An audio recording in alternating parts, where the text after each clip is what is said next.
Hello friends, ఈరోజు mini vlog వచ్చేసి face brightening face pack అయితే వేసుకుంటున్నా. నేను ఇది 1 వీక్ సిరీస్ లాగా చేయాలనుకుంటున్నా. ఇది వచ్చేసి డే 1.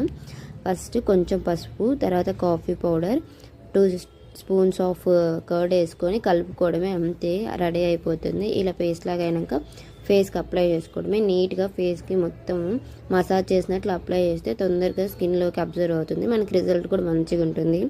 ఈ సమ్మర్లో మనం ఎన్నిసార్లు ఫేస్ వాష్ చేసుకున్నా కూడా ట్యాన్ అన్నీ వచ్చేస్తుంది కదా. ఇందులో కాఫీ పౌడర్ ఉండడం వల్ల కొంచెం ట్యాన్ని రెడ్యూస్ చేస్తుంది. కొందరికి తొందరగా పింపుల్స్ వస్తాయి కదా, పసుపు పింపుల్స్ని రెడ్యూస్ చేస్తుంది. తర్వాత ఇంకా మనం కట్ కూడా వేసాం కదా, ఫేస్ చాలా మాయిశ్చర్ కూడా అప్లై చేసుకొని ఒక 10 మినిట్స్ నుంచి ఫేస్ వాష్ చేసుకోవడమే, అంతే. చాలా మంచి రిజల్ట్స్ అయితే వస్తాయి. ఇట్లా అప్పుడప్పుడు వీక్లీ వన్స్ చేసుకుంటే మన ఫేస్ కూడా చాలా నీట్గా ఉంటుంది. నేనైతే ఫేస్ వాష్ చేసేసుకున్నా. చూసారా, కొంచెం నా ఫేస్లో చేంజ్ అయితే వచ్చేసింది. అంతే అండి ఈ మినీ బ్లాగ్. మీకు నచ్చిందా? నచ్చితే లైక్ చేయండి.